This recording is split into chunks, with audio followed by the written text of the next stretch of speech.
Welcome to Business Success Tips. We're learning to make more money in less time and hopefully have a lot more fun. My name is Paul Sanneman. I'm founder of Contractor Staffing Source, of Contractors Build Great Teams. Kelly Mesaris from 𝗲𝗂𝗹 𝗂𝗏𝗧. I hope I got that one right.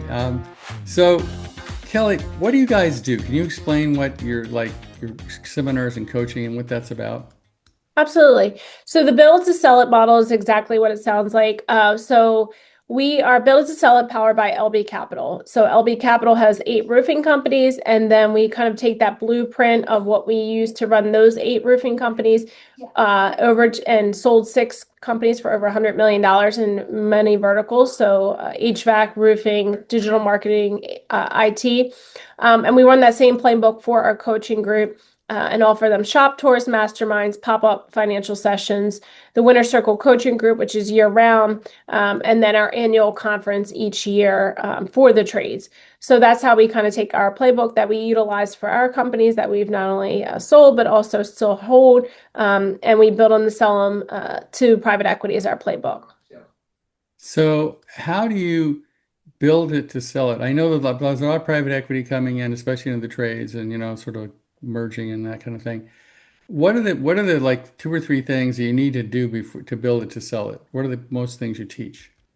Yeah, so there's 5 main things that PE looks for when they come in to buy you, and that's what does your sales team look like? They want a successful sales team, and not made up of one person, not the owner that's the top generating salesperson, right? Because one person can make the whole company fall apart. So looking for a well-diverse sales team. They're looking for your SOPs for your operations to be organized. So, or your SOPs in place. They look for branding. So we utilize Dan Antonelli from Kickcharge for all of our rebrands. And they look for customer interaction reviews. So they want to see lots of reviews on your GMB sites. And then they look for what does your tech stack look like? Like P wants to buy a well-oiled running machine. They do not want to buy a one-off Monday board built out CRM. Like they want something that, again, is replicable, scalable, and that they can just roll into their platform, and it gives enterprise level reporting and things like that. So they truly don't want these one-off things and headaches. They want a well-oiled machine that is running on technology and people. So how does, for lack of a better term, 2 guys in a truck? I mean, what I see happen in private equity, sort of to make a joke, is he going to put you out of business or buy you? Uh, so how does the local guy, right, who's been in business for 15 years or whatever, could have a roofing company, could be a remodeling company, he's been doing things the same way. He may have a software stack he's accumulated over time. He has maybe a salesperson, maybe not, maybe he's a sales guy. Um, how does he either compete with the private equity companies, or how does he transform his company into something they want to buy? Yeah, I mean, I think the first step is right. Stop, replace yourself, hire to replace yourself. So hiring sales drives everything. So hiring a salesperson to get you out of the daily grind. That way you can take the opportunity to research, to educate, to come to events, to be able to work on your business and not in it. So I think that's the first major step that will help you across the board is if you're in the day-to-day putting out fires, if you are your only salesperson of your company, they're not going to be able to buy you. They want to buy a company. So in order to do that, you need to be able to get out of the truck. And in order to do that, the first hire I would make would be a replacement for yourself, which is crazy as it sounds, but that's going to allow you to get out of the business and be able to work on it. And sales drives everything and hides everything in the beginning. So that would be the most important key role that I would hire. Okay. Now, so how do you get like what are multiples and how do you increase your multiple? Like EBITDA. How does Yeah. that work? So we're seeing multiples anywhere from they've come down a little bit, the EBITDA numbers with that, but we're seeing multiples anywhere from 5 to 8x in the market we're seeing, which is about that $3 to $3.5 million in EBITDA number, and usually that's in like a $20 to $25 million overall revenue company. To increase those, again, sales. Like we say that no matter if you're in HVAC, plumbing, roofing, fencing, painting, that's just a widget. you have to look at your company as not a painting company, not an HVAC company, not a roofing company.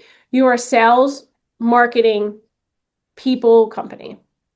That is what you are. It's not that vertical is just a widget to where you're trying to go. And all the data that PE looks at is the same for each one of those companies. They're not looking at what vertical you're in. So to increase that, again, having sales, being able to track your marketing so that you can grow fast and make sure you're making the right marketing decisions, and then constantly be recruiting to build out the team that you need. And that's truly what your even numbers are based off of, and making sure that each person in your organization has a role. Like there's tons of people in the Winner Circle coaching group that they're like, oh, my office manager.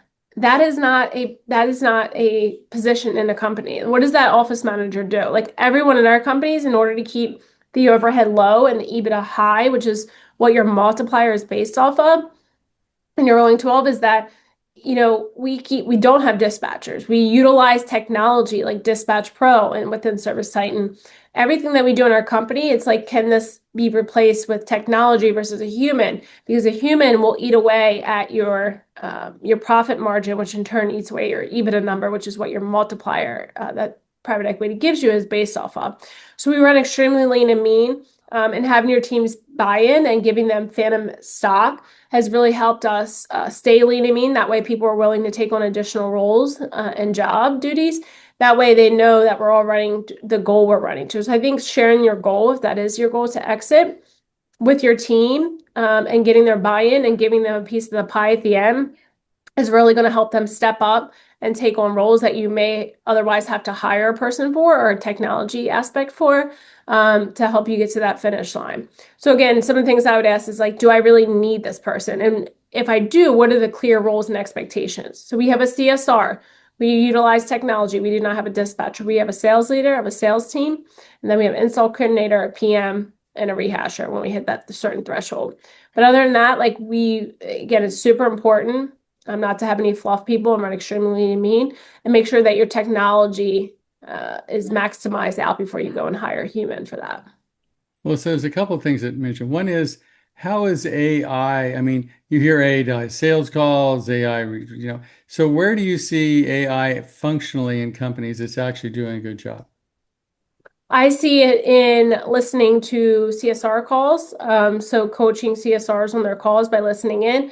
I see it in, I still feel that you need a live CSR. You will always need a live customer service representative, but AI can supplement that, right? Before you have the budget to hire that second person, for after hours, rollover, and then outbounding efforts. So we utilize AI for rollover of CSRs. Now we do, again, I still emphasize that it's very important to have a live CSR in each one of our companies, but we use it for rollover, we use it for outbounding, we use it for drip campaigns of trying to nonstop while humans are sleeping, being able to try to capture additional calls. We utilize AI in the listening into all of our sales calls to perfect our sales process, because we all know is when we're an owner and we have a salesperson that's not doing well, and we do a ride along for the day. Usually we see that salesperson or that technicians the day, they have a great day because that owner or manager has ridden along with them for the day, but then the rest of the team has fallen off because that owner or manager wasn't there to support them because he was with the other one-off technician or salesperson. So an AI tool like Field Pro or 𝗲𝗏 has allowed us to be able to listen into calls live time and do those tech turnovers and do those virtual ride-alongs to be able to perfect our sales process. And then again, we utilize it for dispatching decisions, so putting the best technician or salesperson on the best job for conversion rate is how we utilize. Can you explain phantom stock and how that works? Yeah, so phantom stock, again, we keep our compensation packages on the lower end to be able to have that EBITDA number higher, right? Because that's our goal, build it to sell it to private equity. But with that is at the end where it not only keeps your EBITDA number higher with your overhead costs lower with those not high salaries, but what it does is that if we all have a piece of the pie at the end, we're all running like hungry dogs to that finish line. And that finish line is the exit to PE. So we keep our salaries low, but we know when we go to sell at the cap table, we will get a percentage of the sale. And that's truly how all of incentivized packages here are built out, and same thing with our sales team. So we have thresholds. If they meet a certain level of sales, they also are included in that rolling 12 EBITDA. If we go to sale, phantom stock, and phantom stock will disappear. So it's not like if the person quits or they get fired, that releases any phantom stock that they have. So phantom stock is truly just if they're there at the finish line with us and helped us get there, they get a portion of that.